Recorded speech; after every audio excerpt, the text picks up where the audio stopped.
Hello बच्चों, आइए इस प्रश्न को पढ़ते हैं। यदि प्रत्यावर्ती धारा परिपथ में शुद्ध धारिता के संधारित्र को जोड़ दिया जाए तो धारा तथा वोल्टता के बीच में कालांतर कितना होगा। आइए इस प्रश्न की मुख्य धारा की चर्चा करें। तो यह दरअसल प्रश्न है शुद्ध संधारित्र परिपथ के ऊपर। मान लीजिए हमारे पास में एक शुद्ध संधारित्र है।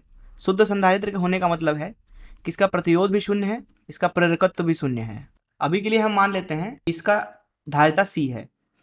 इसको एक प्रत्यावर्ती स्रोत से जोड़ दिया गया है कुछ इस तरीके से। मान लीजिए कि अभी हम यहाँ पे जोड़ रहे हैं विभव V बराबर V0।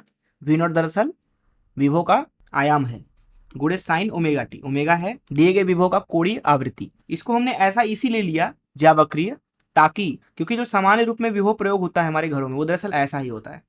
मान लीजिए अभी के लिए इसमें धारा I प्रवाहित होती है तथा यहाँ इस प्लेट पर Q है और इस प्लेट पर माइनस Q आवेश। ऐसी स्थिति में क्योंकि आपको पता होगा कि किसी भी संधारित्र के लिए हम लिखते हैं Q इक्वल टू CV।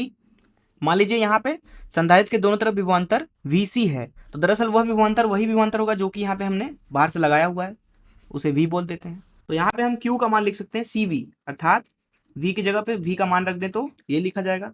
अब अगर हम यहाँ पे I का मान लिखना चाहें तो I दरअसल कुछ और नहीं बल्कि आवेश परिवर्तन की दर होती है, अर्थात dq बटे dt। तो यहाँ पे उसका मान लिखा जाएगा dq, जो कि होगा CV not omega sine theta sine omega T. इसका अवकलन हो जाएगा कॉस ओमेगा टी। तो यहाँ पे अगर आप ध्यान से देखें तो यहाँ पे विभव का मान है V बराबर V not sine omega T तथा धारा का मान है I बराबर CV not omega cos omega T. I का मान लिखा जा सकता है CV not omega sine omega T plus 90।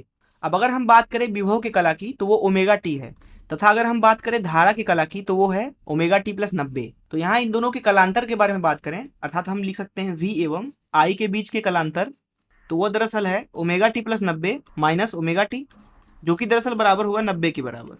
तो इस मुख्य उदाहरण से अगर इस प्रश्न को हल करें तो यहाँ इस प्रश्न में पूछा जा रहा था कि एक शुद्ध धारिता के संधारित्र को प्रत्यावर्ती धारा से जोड़ दिया गया है, धारा तथा वोल्टता के बीच में कितना कलांतर है।